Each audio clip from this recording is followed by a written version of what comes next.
तो hello friends, आज के इस वीडियो में हम लोग माध्य, माध्यिका, बहुलक और परिसर एक ही वीडियो में सीखने वाले हैं। तो आपसे निवेदन ये रहेगा कि वीडियो को अंत तक देखिएगा, तभी आपको इस तरह के प्रश्नों को सॉल्व करना बहुत ही आसान तरीक़ा से आएगा। तो हम लोग वीडियो को स्टार्ट करते हैं। देखिए, सबसे पहले हम लोग सीखेंगे माध्य को। ठीक है, देखिए इसको सॉल्व करने के लिए बहुत ही आसान मेथड होता है, बहुत ही आसान तरीका होता है। आपको इसमें कुछ नहीं करना होता है। जैसे आपको माध्य निकालना है ना, तो आप लिखिएगा माध्य बराबर देखिए, आपको कुछ नहीं करना है। जितना भी ये संख्या लिखा है ना, आप सिंपली इसको जोड़ लेना है। ठीक है, जितना भी पद लिखा है, जितना भी नंबर लिखा है ना, आप सबको जोड़ लोगे। ठीक है, और जितना भी संख्या है गिन लेना है। जैसे 1 2 3 4 5 6 7, बस उसको बट्टा में लिख देना है। जैसे मैं करके बताता हूँ। सबसे पहले आपको क्या करना है, ये जितना भी संख्या है सबका योग, जैसे पदों का योग आप यहाँ पे लिखोगे, पदों का योग।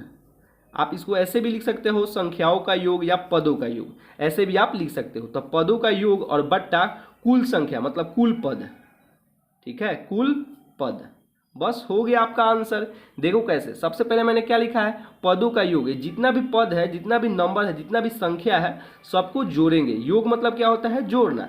तो सबसे पहले इसको जोड़ेंगे तो क्या हो जाएगा, 2 + 4 + 3 + 1 + 5 + 6 + 2।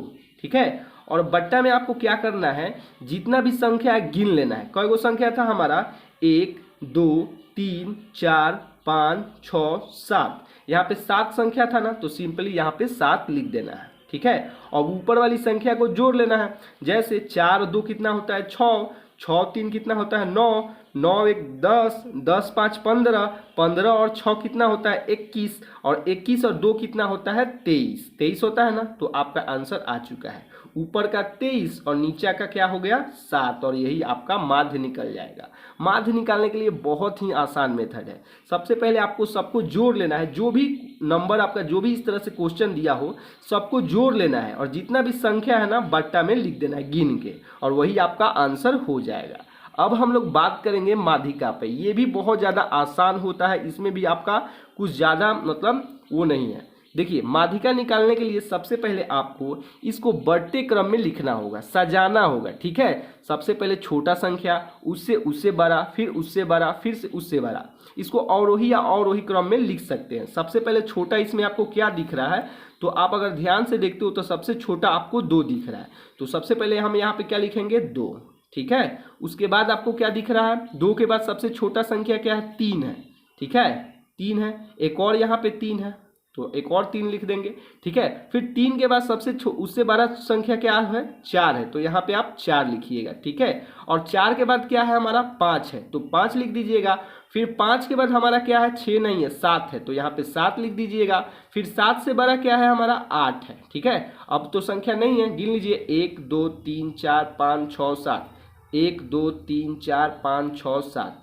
ठीक है, 1 2 3 4 5 6 7, 1 2 3 4 5 6 7। जो संख्या ये वाला था, हम इसको सजा दिए हैं बढ़ते क्रम में। ठीक है ना।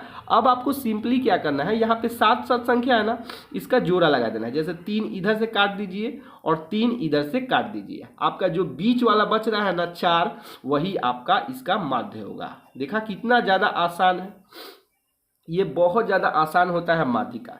सबसे पहले आपको क्या करना हो कि इसको बढ़ते क्रम में लिखना है। ठीक है, और बराबर बराबर भाग में बांट देना है। जो बीच में हमारा बचेगा ना, वही आपका राइट आंसर हो जाएगा। अब हम लोग बात करेंगे बहुलक के ऊपर। ठीक है, देखिए बहुलक तो सबसे ज़्यादा आसान होता है। अगर आप प्रश्न इसका देखोगे तो डायरेक्ट आंसर आप बना सकते हो। देखो, बहुलक का मतलब होता है कि जो संख्या बार बार रिपीट करे ना, वही आपका आंसर हो जाएगा। तो आपको ये प्रश्न में साफ साफ दिख रहा है कि सबसे ज़्यादा बार आपका क्या आया है, सबसे ज़्यादा बार आपका 2 आया है। इसीलिए इसका बहुलक, ये वाले टोटल प्रश्न का जो आंसर होगा वो क्या होगा, 2 होगा। आप देख ही सकते हो कि 2 कितना बार आया है, 1 2 और ये 3 बार आया है। फिर 3 कितना बार आया है, 3 एक बार आया है। फिर 4 कितना बार आया है, 1 बार आया है। फिर 5 कितना बार आया है, 1 बार आया है। तो सबसे ज़्यादा बार कौन आया है, 2 आया है ना, इसीलिए इस क्वेश्चन का आंसर क्या होगा हमारा, 2 होगा। कहने का मतलब ये है कि बहुलक का मतलब ये होता है कि जो प्रश्न में सबसे ज़्यादा बार संख्या लिखा गया है ना, वही आपका बहुलक होगा, वही आपका आंसर होगा। ठीक है। अब देखिए, जिस तरह बहुलक आसान तरीका है ना, उसी तरह परिसर का भी आसान मेथड है। ठीक है। परिसर में आपको सबसे पहले क्या देखना है कि जो भी हमारा प्रश्न दिया है ना, उसमें सबसे बड़ा वाला संख्या देखना है। जैसे अगर आप ध्यान से देखते हो कि इसमें इस प्रश्न में सबसे बड़ा संख्या क्या है, तो हमारा 9 है, तो 9 लिख देना है। ठीक है। फिर माइनस लगा देना है, हमेशा करना है, सबसे बड़ा संख्या लिख देना है। ठीक है, और माइनस लगा देना है। उसके बाद देखना इसमें सबसे छोटा संख्या क्या है, तो सबसे छोटा संख्या हमारा 1 है। ठीक है। तो देखिए, सबसे बड़ा 9 था और सबसे छोटा 1 था। ठीक है, अब घटा देना है, 9 में से 1 जाएगा तो क्या होगा, 8 होगा, और यही इसका आंसर हो जाएगा। तो आई होप आपको माध्य माध्यिका बहुलक परिसर बहुत ही आसान तरीका से आ गया होगा। तो वीडियो अच्छा लगे तो प्लीज़ यार लाइक और सब्सक्राइब करना। मिलते हैं नेक्स्ट वीडियो में। Thank you.